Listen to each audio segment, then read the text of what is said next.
what are some of the red flags that they might be, hiring someone who's not so good? Yeah, I think the first thing, it really depends. E-commerce is a very broad term to begin with. So Brie, it sounds like this is really a problem if we're just using guest posts to build links and Google's gonna basically knock those out and those aren't gonna count in the future. Can you show us how to find the difference between a good link and a bad link in the future, and also tell us a little bit about how you do this? Certainly. Okay, cool. What I'll do is I'll share my screen with you and I'll show you an example of good links and bad links, and then we'll go from there. All right, so the first thing to say here is this is a piece of software called Ahrefs. This is the best piece of software for SEOs, and this is what the most SEOs use. There's other software like SEMrush and Moz as well. They do similar things. But basically, this basically gives you an under the bonnet view of every single page and every single website online. Ahrefs has the largest database for spider that crawls the web, the spiders, after Google. So this is the closest thing you can get to basically replicating Google. Love it. And this is a way to see what keywords does a page rank for, and also what backlinks it has from other websites, right? That's correct. So this is I actually pulled up an example that was a client. This is a link that we're building for a client. So I thought I'd use a real example because I think it's more relevant. If you look at a normal guest post, if you would look at this, right, I would look at this website and go, okay, this one has a domain rating of 34. And what a domain rating is basically how strong a website is in Google. It's a metric up to 100. It's a logarithmic, so the higher up you go, the harder it is to kind of get those higher numbers. So domain rating of 34 is actually quite a good link. It's a kind of intermediate level link. We would be building a link from this page here, which looks all right, not super relevant. So basically the client is in drug detox. And specifically, we're looking for keywords around synthetic urine, okay?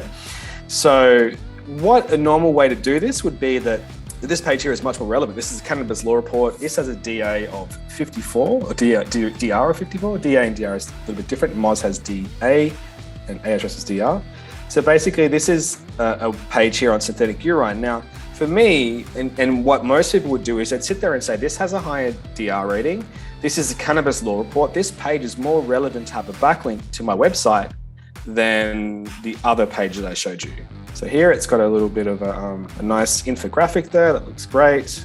It's more relevant and it's a more powerful link, right? Exactly. From the outside looking in. And this is the thing, it's like when you start looking deeper into your links, you're going to start seeing the same thing that I'm showing you. And this is actually a pretty good link. Don't get me wrong, like this will help you rank for now. Yeah, so here you can see this is the exact page. So this is the cannabis law report. So we would be linking from this page to our client for synthetic urine, right? Now, the thing is this has 0 organic traffic. And if you click on the organic keywords, so this is a better quality page as far as metrics is concerned, except for the traffic part. And this is what most of your backlinks will look like. They'll have a high DA and 0 organic traffic. Okay, this is what you're going to see. And you'll probably see a couple of keywords that are not ranking anywhere. And so here you can see there's like a couple of keywords. They're ranking position 94, position 97, best strain for insomnia, cannabis strains for sleep. You can see here, it's not ranking. Google doesn't care about this page. It's nice it has a couple of, keywords that it's, in the top 90s, which doesn't mean anything, but there's no strength behind this page, right? So this is what we can see from this page, right? Now, if we look at this website here, this page here, which looks naff, doesn't look nice, I'm not really into the page. It's not really relevant to a degree, but on the inside, what you're going to find is it has a domain ranking of 34, which is a little bit lower, but at the end of the day, it has a traffic of 57. Now, these numbers are very, very understated. It's probably about a third of what it really is, and probably even higher than that. Now, the thing is, it's ranking for 219 keywords and has an organic traffic of 57. If we click on these keywords, if you're trying to rank, these are the keywords it's ranking for. It's ranking position 1 for how to store synthetic urine. It's low volume, but it's ranking number 1 for this keyword. So we're trying to rank our client for synthetic urine. Are you going to trust a link from something that's already ranking for synthetic urine as Google, that already has traffic to this website, and they might actually go from this page to your client's page, because that client's page is, I think they're selling you at synthetic urine, let's be honest. But the point of the matter here is, like, if you go on this page here and you're reading an article about synthetic urine, then you find a link to synthetic urine here, you click on that link and go to our client's website and you purchase from them because they're selling synthetic urine. You're hiding your backlink in plain sight, if that makes any sense.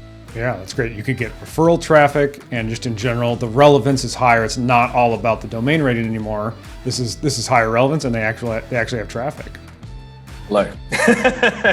We're speaking the same language. And this is the thing here. Like, I know it seems really simple and we've all just been like glazed over the high DA and all this stuff. But at the end of the day, this sounds really simple, and it is really simple, but no one's doing it. Our clients that we're building these links for, one of our clients is a massive coupon site. And basically, they will get people going through and using coupons because they're the users in intent to purchase. So they're going to actually make revenue just from having the backlinks, which you can't say about, this link on this orphan page over here. This is never going to see the light of day. Just Google spiders are going to see it. That's the only person who's seeing it. Right. So. Yeah, and so if you look at this thing, and you would definitely, every SEO out there would pick the other one because of domain metric. But if you look at how this is pretty good, it's ranking for how does fake P go bad? I mean, who doesn't want to rank for that? So this is the thing. So it is ranking for all these keyword terms, and it has genuine, legitimate traffic coming through. So is Google going to, we are still buying backlinks. Let's be honest. This is still against Google's terms of service. We can't control that. But if we get a link from this site on this page, Google's going to sit there and say, this has got traffic, it's relevant, it's got value. Whereas you compare it to the other variation, it's like this orphan page where it has no traffic. Google's going to see that a mile away. And this one's going to be like, oh, that link probably should be there. We're not going to it's not in the bad category, if that makes any sense. So that's very interesting, Brie. It sounds like one thing is guest posts they've always kind of lived in this like gray hat universe, right? I think it's Google Webmaster Guidelines kind of says, hey, don't do it, that doesn't count, but they haven't really spanked you for it, like in the other ways of paying for links and PBNs and things like that. So it's been in this gray area, and you're saying we need to move toward the white hat side of that if we want to be proactive here. That's exactly right. And the reason why that whole artificial side of guest posting has existed for so long, it's unfortunate because we've been building backlinks legitimately this whole time, and we have a really, really hard time because we actually do legitimate outreach. If a client comes to us and they're a client that does shoehorns, we're going to find them legitimate links about shoehorns as best to our ability. Most other providers out there are just going to have a list of websites that they backlink to, and they're basically going to use those same health niches to do that process. So it's kind of this weird thing where the industry in a weird way has kind of perpetuated the lack of relevancy in a weird way, because they're basically, everyone in the industry has been like, the industry has been lazy and hasn't actually done real niche specific backlinking, because they've all had these lists. And the sad thing for us as an agency is we've been doing legitimate backlinking this whole time. We've had to compete on price against people that are selling DA30, DA50 backlinks, but all they're doing is when you buy the backlink from them, they're just going to their list and just brokering a price for you. They're not doing real outreach, and we've been doing real outreach this whole time, and we've had to keep our prices at their rates. We're not very profitable in backlinks, to be completely honest with you, because of this situation. Because we're building backlinks this new way, there's no way for the people with lists. They don't have a list of synthetic urine keywords that are ranking for blogs that they have direct contact with, that they can negotiate a link with. So in saying that, like, it's really, we're being proactive here, but the reality is that we're washing our hands and getting ourselves away from all of this junk over here. Yeah, it sounds like your time is going to come if this goes the way you think it will. Yes, it will. Nice. Well, that'll be great. This might be a dumb question, Brie, but okay, that piece of, we found a relevant link, maybe it's a little lower DR, but we like it, it's contextual, it's got some traffic. How do you build links to a site like the one you showed? So we use Ahrefs. And what we do is we just go into Content Explorer. So you just click on Content Explorer as an example, and then you just put in the keyword you want to rank for. So Content Explorer basically is a database of everything online. So if you put a keyword in here, it's going to show you a whole bunch of websites, and the two filters that we put in there, I just put in a page traffic from 10 monthly traffic searches a month. and I put a filter in for website traffic value for up to 30,000 per month to the website. And the reason why we put in, so I put in page traffic from 10, just because I think that for a client, just having at least 10 from Ahrefs is going to make look a bit cleaner than one, because one doesn't sound that great. If you're paying $200 for a backlink, you want to at least know there's a bit more going on there. But we put a filter on the top end of it for the whole traffic value of the website for 30,000, because we find that if we don't do that, then we kind of get a lot of very large publications that don't accept guest posts, to put it simply. So what we do then, so this is the very basic version, but it will still give you the concept and for your audience to basically copy the system that we do. So we put that in there, and then we end up with obviously a lot of results. So we've got 979 pages, and then we basically, I'm just going to show you how we do it, but I'll just, so here you've got a whole bunch of URLs. So buyfakeurine.com, that's obviously a competitor. You're going to find every niche is very different, but in this situation, what you're going to find is a lot of competitors and probably a lot of medical kind of ones that probably won't really fit the bill of what you do. But here, employersolutions.com, this one could be not too bad. This one potentially could take a guest posting opportunity. So you can't buy guest posts from your competitors because they won't be selling them to you. And you probably won't buy them from Healthline or any of these kinds of larger WebMD, because they're not going to sell backlinks either. So it's really kind of finding what's available to you. So there's a whole bunch of results that fit that criteria. There's 972, 9. I'm going to export that just for fun, just to show you. I'm just going to pull it out. And then I'm just going to quickly show you how we would look through this list in a very rough and ready way. And what we're looking for here is basically a blog post. If we see a blog post that has like a long URL structure, like 7 reasons as to why synthetic urine is better than real urine or whatever the thing is, that's kind of what we're looking for here.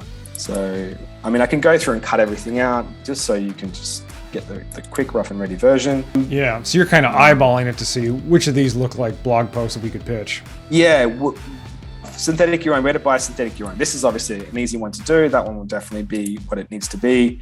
I didn't actually remove all the duplicate URLs, but that's okay. We should be able to get through this. This one might be okay. You pass synthetic urine, that's obviously a competitor, but maybe they'll link as well.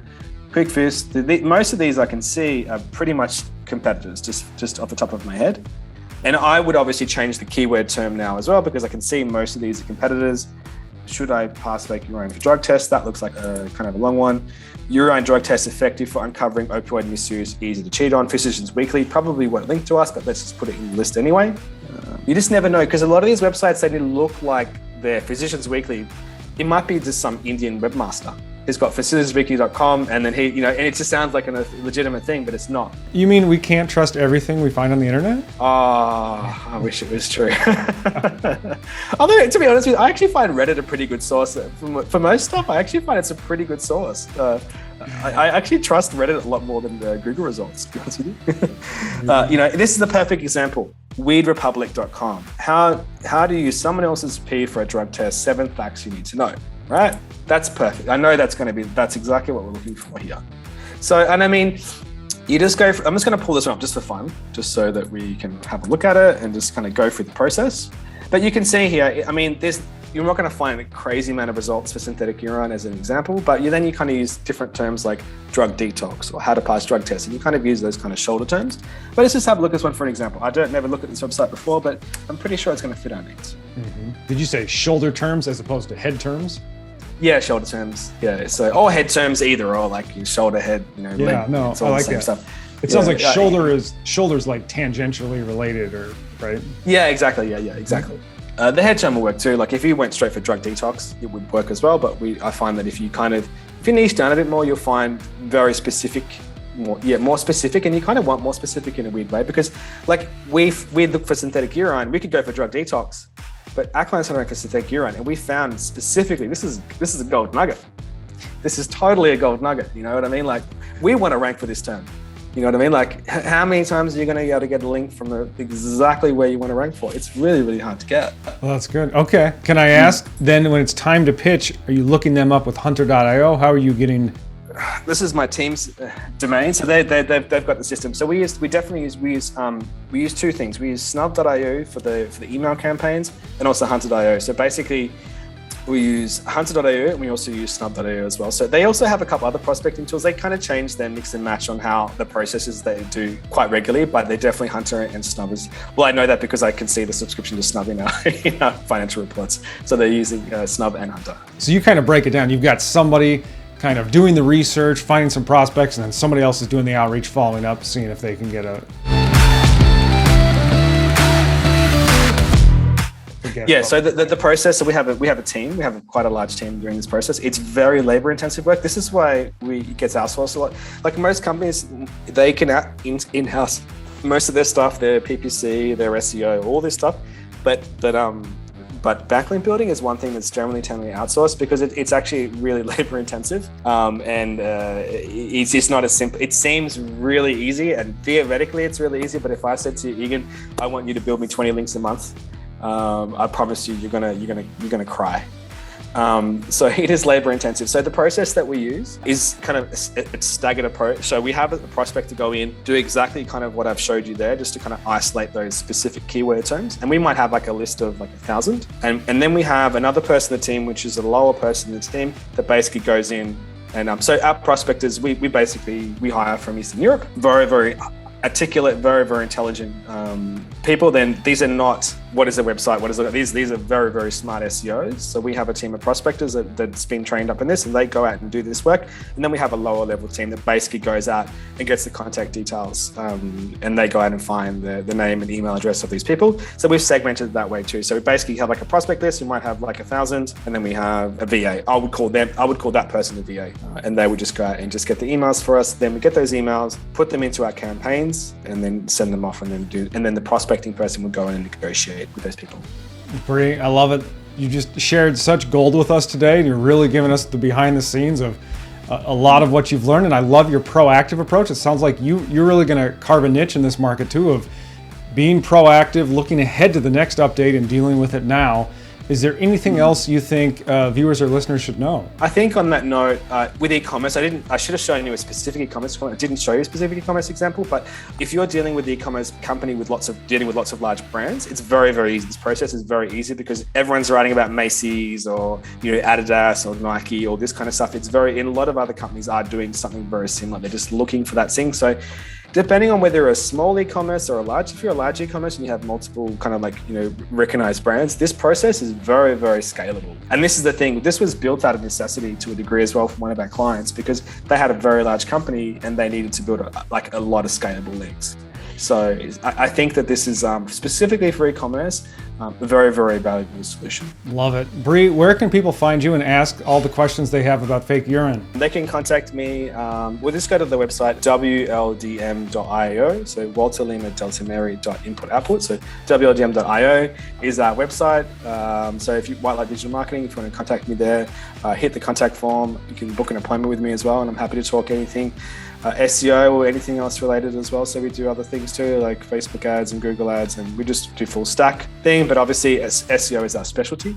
I'm more than happy to have a chat with anyone that potentially wants to get ahead of the Google algorithm updates and hopefully say I told you so. Love it, Brie. Thank you so much for coming on and sharing what's working in e-commerce. Cool. Thank you so much for having me, Egan. And I look forward to seeing you soon.